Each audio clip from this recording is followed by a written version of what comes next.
Watch this, guys. We are holding still as a rogue, running Thorns, letting everything explode in giant AoEs because Thorns is actually viable on rogue and it's not actually memes.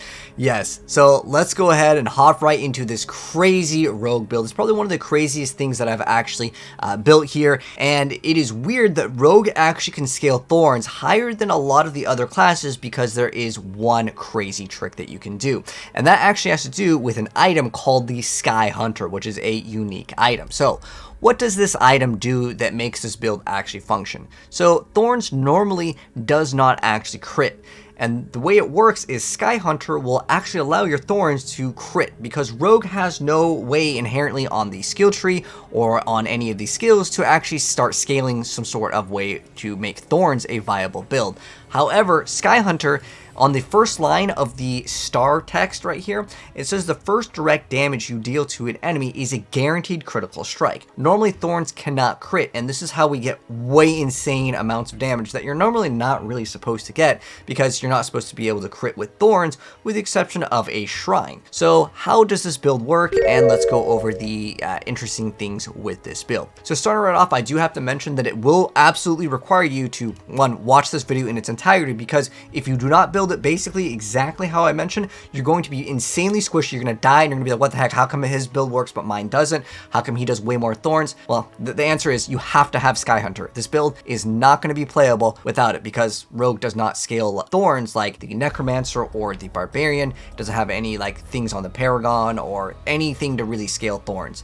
At the end of the day, we are just using Razor Plate, and if you roll Thorns on a few pieces of gear, yeah, you could use it maybe on your amulet, but all you honestly need is Razor Plate, and most of the small trash monsters will absolutely one-shot themselves. Bosses, however, don't expect to like one-shot any of the Nightmare Dungeon bosses. You're going to have to manually attack those because they don't attack fast enough, and the numbers will not let the boss just one-shot itself. But if there is a relatively large group and there is an elite, the elites can basically one-shot themselves because how Thorns works with the Needle Flare aspect, you're able to do a giant AoE, and sometimes you can definitely one-shot, especially if you have a druid that sucks everything in a group and you get that Needle Flare aspect. Oh man, it's just GG's. It is absolutely amazing. But first off, I do want to give a shout out to T7PDM. He's another content creator that actually discovered this build with the Sky Hunter. Although this build, it's way different than his. I decided to go with a lot more survivability, and that is because Flurry can actually be used for once, because a lot of times I've been asked time and time again, can you make a Flurry build? And I've always said that it was basically pointless. This build actually makes good use of Flurry because, well, it actually has an insane amount of sustain where the build actually suffers. He played a ranged build because going melee with this is a little bit rough unless you copy this exactly. So starting right off, let's go over the skills and how we use them. So our damage is going to be from Thorns, but we need to activate Flurry because Flurry is going to keep us alive. If we do not use Flurry, we will be dead. And that's why, again, he opted to play ranged for his build, which I thought was a good idea, but I kind of like playing melee rogue. And also, I was lazy. I didn't want to reset my Paragon board, and I was like, this is going to be actually pretty good. And I tried to mess around with the ranged build. It is another way because obviously if you're not up in the thick of things, Thorns isn't necessarily going to be as strong because you want to be in melee range where all of the monsters are grouped up, right? And that allows you to basically do it and not just rip instantly. So Flurry is going to be our damage dealer. We still do damage with this build, but Flurry is just activated against bosses. You can also use Poison Imbuement against bosses, but it's pretty much the standard go-to. You have Shadow Strike, so going from left to right, you break CC, you jump in. Poison Imbue, activate this during elites or if you happen to fight a boss. And then with our Shadow Clones, I just like it. It's one of my favorite ultimates in the game. I think it's pretty much the only go-to, other than if you want to run the trap one, that's another viable option. Then we have Dark Shroud just for damage reduction and mobility, and then Flurry for our damage, and then Dash just to make the build faster. And then we're running Preparation for the specialization, as it just lets us move around a little bit faster because we can reset our cooldowns. And on top of that, it's probably one of the best choices after it got buffed, but on the bosses, if you want to swap to Inner Sight, that it's actually a viable option. So those are the skills. Going over the skill tree next real quick. So we start off with Puncture, and if you want to keep your Puncture, by all means keep it. You can drop like Dash if you want to. We're going to be maxing out Sturdy and Siphoning Strikes, getting all of our points into Flurry, and we want the improved Flurry. This one is going to make it so it applies vulnerability, but the only thing that really makes this build way more viable is that we have Enhanced Flurry. Since we get to crowd control basically for free, because we chill everything, well, we're going to be able to heal for 1% life up to 12% per cast. So every single time we cast it, we're going to be gaining a lot of HP. Also want to mention, look at the time to kill on the Helltide Commander solo. solo. It's actually relatively okay because I'm doing this solo, but just as a heads up in terms of bosses, because they do not actually attack fast enough, Thorns won't be super strong on bosses. That's why we've incorporated the poison imbuement to kind of alleviate the length at what it would require if you were just playing Thorns versus the boss. It really helps out. But next up over here, getting Shadow Step, getting Disciplined. I like that one because it just makes things faster, but if you are trying to stagger, Methodical can be great as well. And because this build is squishy, we want to get reactive defenses. We also want to take Rugged, and we will not try to get Dodge on any of your pieces of gear. We're going for Weapon Mastery over here, and we're getting Dash, and then we're getting Dark Shroud over here, and then we're also getting the enhanced one. I like the additional movement speed. Again, you do not want dodge on your pieces of gear. This is actually pretty important. You'll see that like on the pants or on the shoes or the boots, you normally would try to get dodge. You do not want to get dodge because there's normally a thing here where you would get agile. You do not want dodge. Dodge makes it so the enemy misses. The enemy needs to hit you in order for your thorns to register. So we're just getting exploit over here and malice, so just more damage. And then we're also getting this because consuming shadows in season 1 plus the barber works. If you're not playing this on season, then don't get consuming shadows because obviously you don't have the barber. And then just 1 point into poison imbuement, and then getting the blended is totally okay as well. So just so we can have an extended amount of poison duration, which is more damage. And then as long as you have Penitent Grieve, get Frigid Finesse. It's amazing. And then we're just putting our points into Shadow Clone, and then if you want to get Aftermath, you can put 2 points into there, but you could drop it completely. If you want to, it's optional. Adrenaline Rush and Haste, and then we're running Momentum. And then to keep ourselves alive, we need to actually have a lot of these pieces of gear to have these stats. And I'm going to mention the more important ones. So on your helmet, you want to get maximum life, and you want life on kill. Life on kill makes it so much better. If you want to, you could even maybe throw in Temerity. As long as you happen to have life on kill, it just makes the build so much smoother. But life on kill, maximum life on your helmet are the 2 important stats. You'll see all the stats, but some of them are kind of interchangeable. You can get extra armor if you want to, maybe instead of maximum energy. But I'm just going to mention the important ones. In terms of our armor, you'll see that it is Razor Plate. Razor Plate does not provide any stats, but technically those would be like the good stats on a chest piece, but again, Razor Plate doesn't have those, so it's just that it gains thorns. So you can see I have it like equipped here. It just shows in the app the like better stats here. But again, Razor Plate is only going to have thorns. It basically lacks any defensives capabilities, so it's all about just getting you basically get 10,000 thorns at the higher end of a good roll. And then as far as our gloves go, we want ranks of Flurry and crit strike chance, attack speed, dexterity, or lucky hit chance. Can be okay. You don't really need like lucky hit for this build though. But getting on the pants, maximum life, and just a bunch of damage reduction is great. For the boots, we want Penitent Greaves.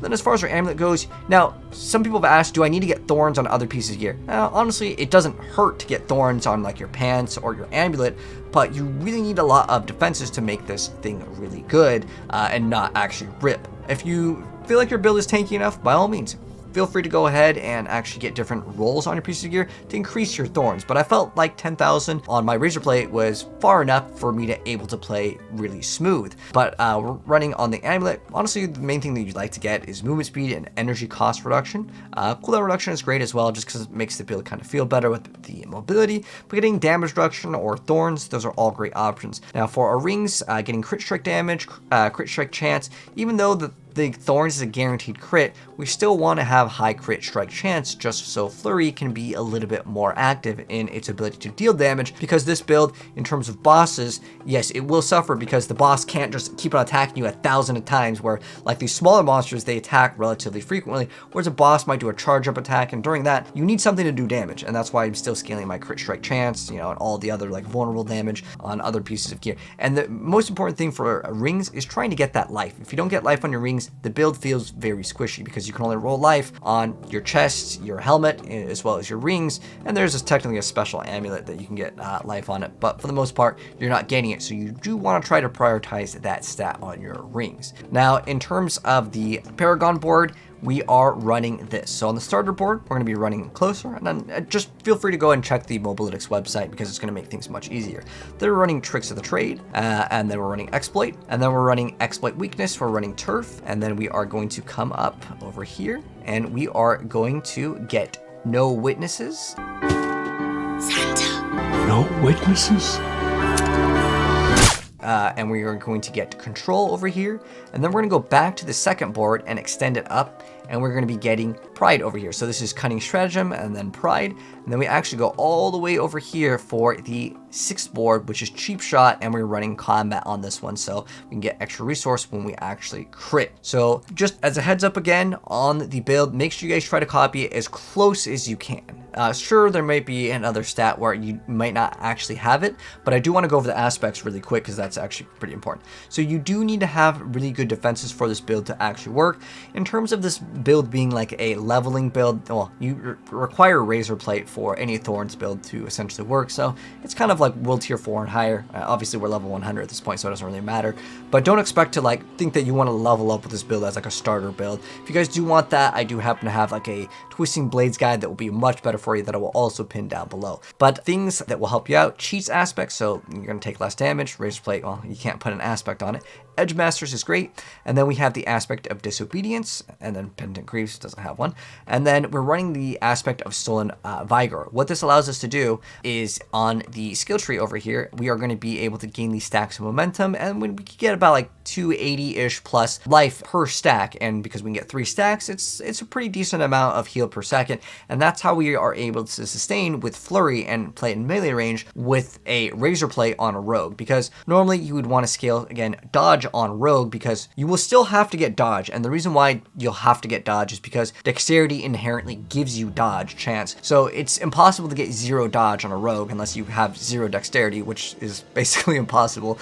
But just as a heads up, you do not want dodge chance. This is actually something important. Yes, it does technically give you more survivability, but you want the enemies to hit you in order for your Thorns to function properly. But the other thing that is very important, now that I already went over Stolen Vigor, is the Needle Flare aspect over here. So Needle Flare aspect makes Thorns, I know it's kind of cut off here, but I'll just explain it. It makes Thorns have a chance to hit in AoE. You could throw it on the amulet if you want to, up to a 60% chance, but if you put it on a ring, it gives you a 40% chance to make it so when an enemy hits you, it will do the Thorns in an AoE. This is really big because even if you hit the first enemy or even a group of enemies for the damage with Flurry, you can still apply the Thorns AoE on a monster that would be ranged or that will actually move in and won't actually take the damage from the first initial hit with Flurry. So it's actually really excellent for that aspect. Plus, it makes Thorns in an AoE. When there's 10 enemies that all hit you, it's going to hit all the monsters for 10 times. That's how we melt everything and get like basically a full clear.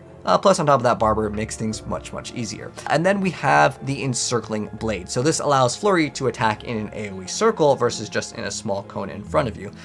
Really great stuff indeed. And if you really want to scale your damage like even higher, you could throw Inner Calm instead if you want to for specifically bosses instead of Needle Flare, because the bosses can really benefit off of, you know, the AoE. Unless it's one of the bosses where there's triple bosses, in that case, Needle Flare aspect could be good. But there it is, guys. The craziest rogue build. It is a Thorns rogue build, which I think is just, it's crazy. Again, you need to have Sky Hunter and Razor Plate in order for these to work. And if you want to get Thorns on any of the other pieces, by all means, go for it. But again, I'm going to give you guys a warning. It is quite squishy if you don't happen to have like life and life on kill. Make sure you get life on kill and maximum life on your helmet. Otherwise, it's going to be rough. Anyways, that's it for the build, guys. If you guys enjoyed it, drop a like on it. If you're new here and do want to see some more stuff in the future with builds and other gaming content, hit subscribe, turn the bell, and I'll see you on the next video. And the build will also be pinned in the comments. Peace out.